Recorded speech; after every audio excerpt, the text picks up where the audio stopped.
নূহ আলাইহিসসালামের পূর্ণাঙ্গ জীবনী। মহাপ্লাবন কি সমগ্র পৃথিবীতে হয়েছিল?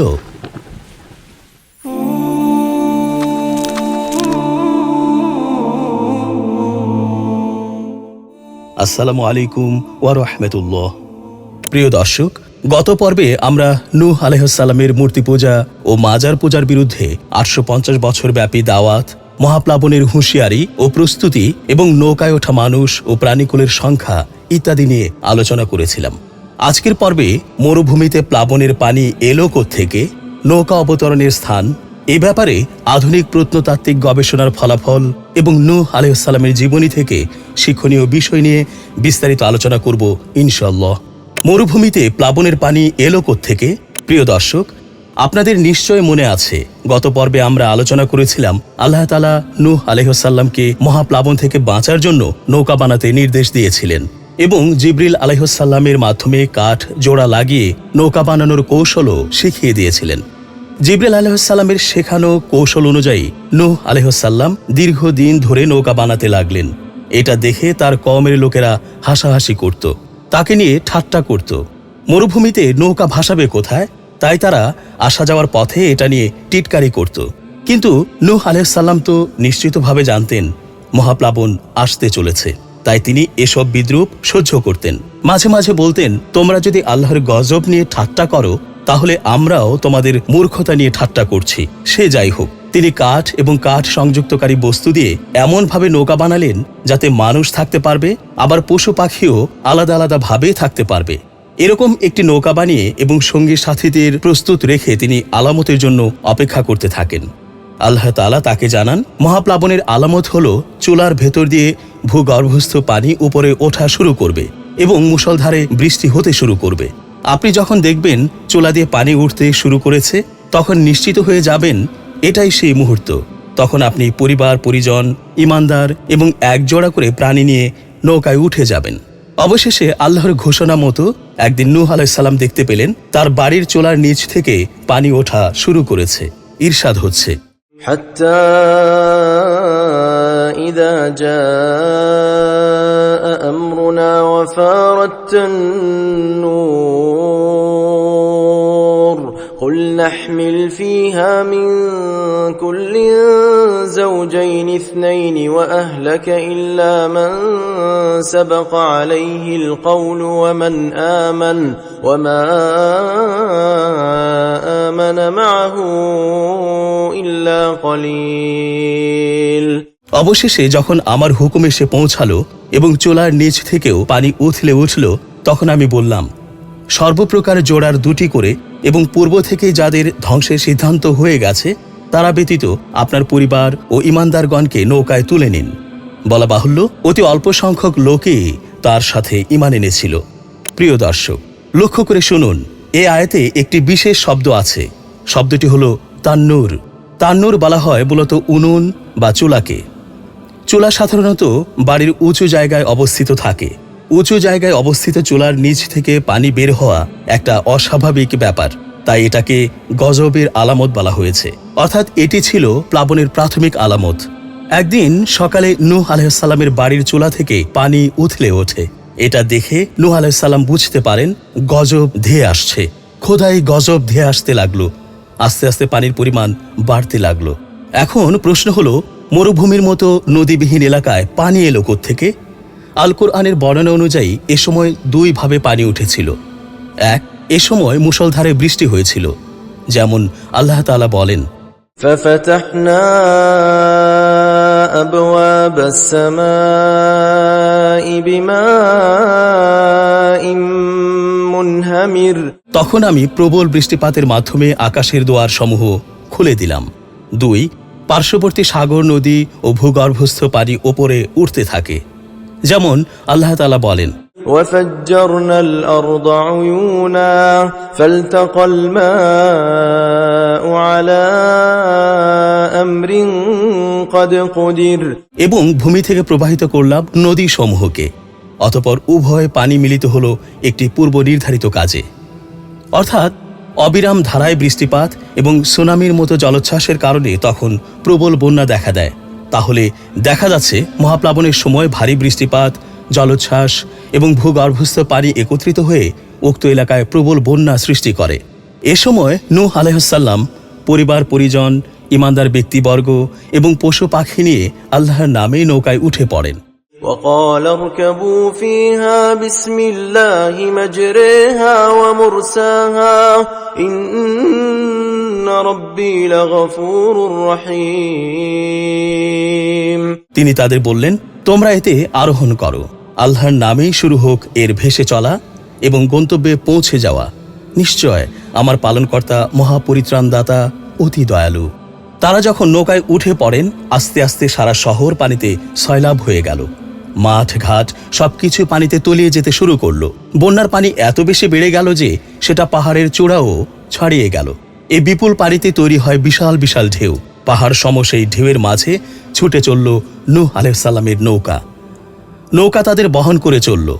এ সময় নূহ আলাইহিসসালাম নৌকা থেকে দূরে সরে যাওয়া তার ছেলে ইয়ামকে ডেকে বললেন, প্রিয় পুত্র আমার, নৌকায় ওঠো, আমাদের কাছে চলে এসো, কাফেরদের সাথে থেকো না।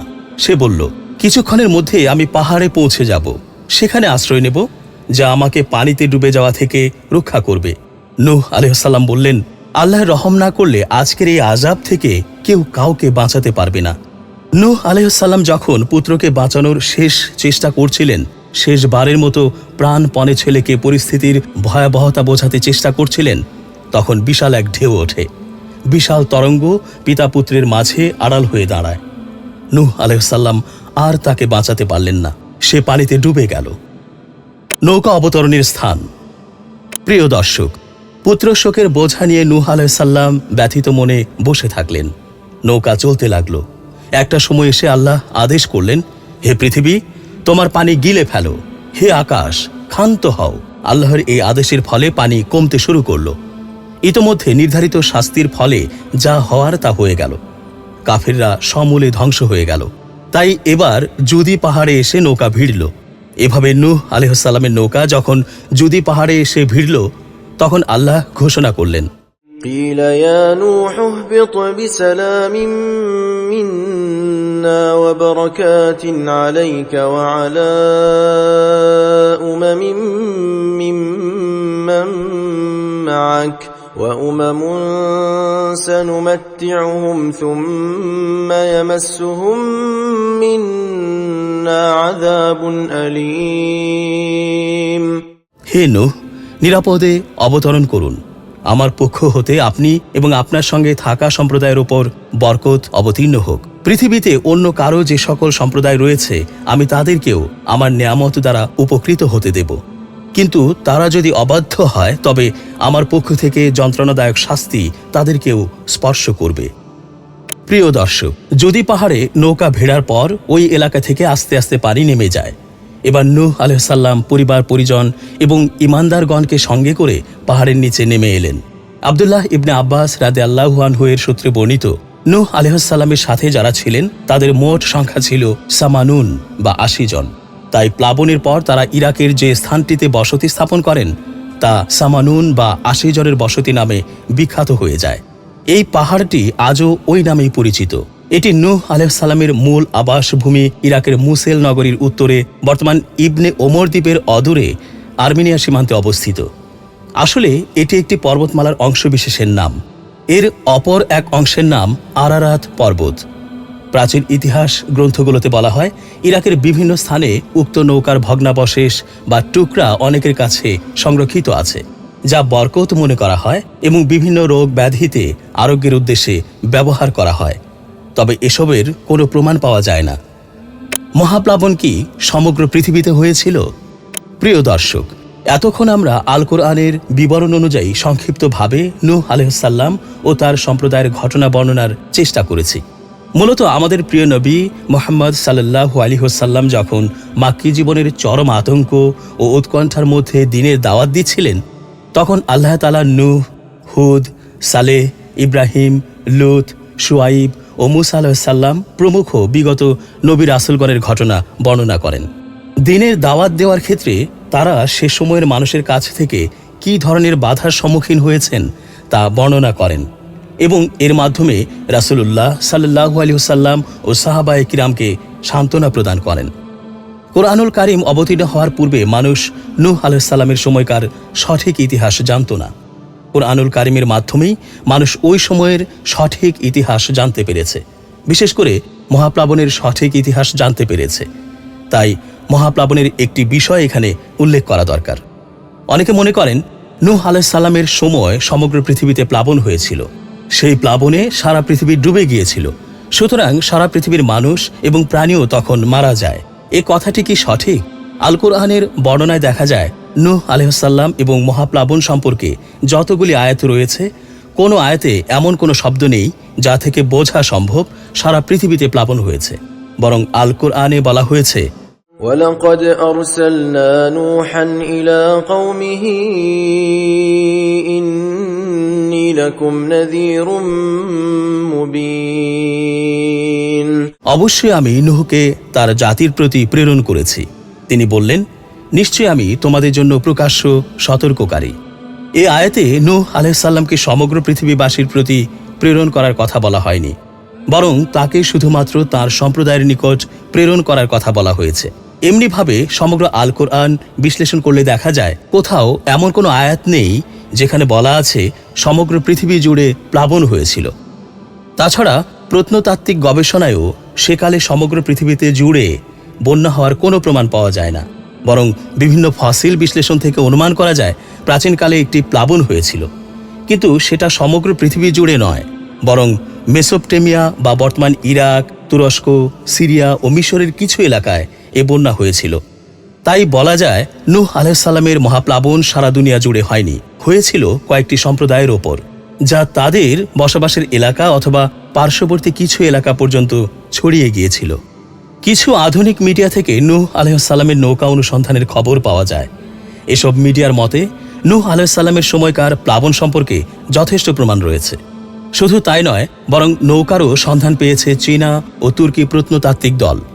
তারা তুরস্কের অদূরে 12,000 ফুট উঁচুতে আরারাত পর্বতমালায় নৌকা আকৃতির স্থান খুঁজে পাওয়ার দাবি করেন। গবেষক দল ওখানেই নূহ আলাইহিস সালামের সেই নৌকা অবতরণ করার দাবি করেন এবং কাঠ পরীক্ষা করে সেখানে অসংখ্য পশু থাকারও দাবি করেন। তবে অনেকে মনে করেন এই আকৃতি নৌকার কারণে হয়েছে কিনা তা নিশ্চিত নয়, বরং এটা প্রাকৃতিকভাবেও তৈরি হয়ে থাকতে পারে। নূহ আলাইহিস সালামের জীবনী থেকে শিক্ষণীয় বিষয়। প্রিয় দর্শক, নূহ আলাইহিস সালামের নৌকার ধ্বংসাবশেষ খুঁজে পাওয়া নিয়ে বিতর্ক আছে, থাকতে পারে, তবে তার সময়ের মহাপ্লাবন বিষয়ে কোনো সন্দেহ নেই। তাছাড়া কোরআনুল কারিমে এই ঘটনা উল্লেখ করার কারণ হলো মানুষকে কিছু বিষয় শিক্ষা দেওয়া। তাই এবার আমরা তার জীবনী থেকে শিক্ষণীয় বিষয়গুলো নিয়ে আলোচনা করতে চাই। 1. মৃত নেককার মানুষের উসিলায় পরকালীন মুক্তি কামনা করা বিশ্ব ইতিহাসের প্রাচীনতম শিরক। তাই এ যাবতীয় শিরক থেকে জাতিকে রক্ষা করার জন্য আলেমদের এবং সমাজ ও রাষ্ট্রনেতাদের এগিয়ে আসা প্রয়োজন। 2. নূহ আলাইহিস সালামের বিরুদ্ধে যে 5টি আপত্তি তোলা হয়েছিল, আমাদের প্রিয় নবী মুহাম্মদ সাল্লাল্লাহু আলাইহি ওয়াসাল্লামের বিরুদ্ধেও ওই আপত্তি তোলা হয়েছিল। এতে বোঝা যায় যুগে যুগে শেষ নবীর প্রকৃত উত্তরাধিকারী হিসেবে আলিমগণের বিরুদ্ধেও নবুয়াত ব্যতীত বাকি 4টি অভিযোগ উত্থাপিত হওয়াটাই স্বাভাবিক। 3.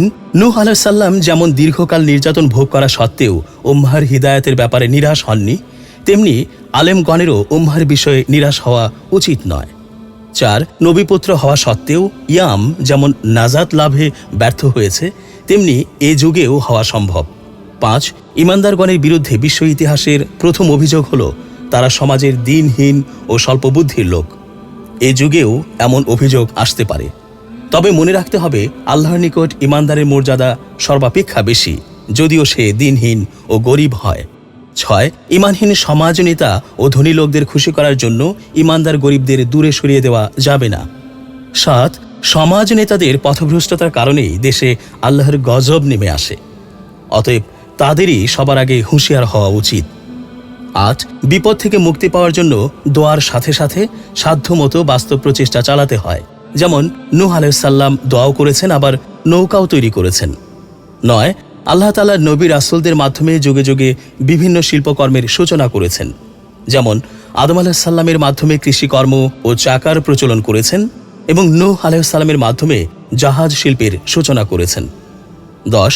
দুনিয়াবি জৌলুস সত্ত্বেও জালেমরা সর্বযুগেই নিন্দিত ও ধিকৃত হয়। পক্ষান্তরে নির্যাতিত হওয়া সত্ত্বেও ইমানদারগণ সর্বযুগে নন্দিত ও প্রশংসিত হন। আল্লাহ রাব্বুল আলামিন আমাদের সকলকে নূহ আলাইহিস সালামের জীবনী থেকে অনুপ্রাণিত হওয়ার তৌফিক দান করুন। দ্বীনের দাওয়াত এবং দ্বীন পালনে অটল অবিচল থাকার তৌফিক দান করুন। আমিন। আসসালামু আলাইকুম ওয়া রাহমাতুল্লাহ।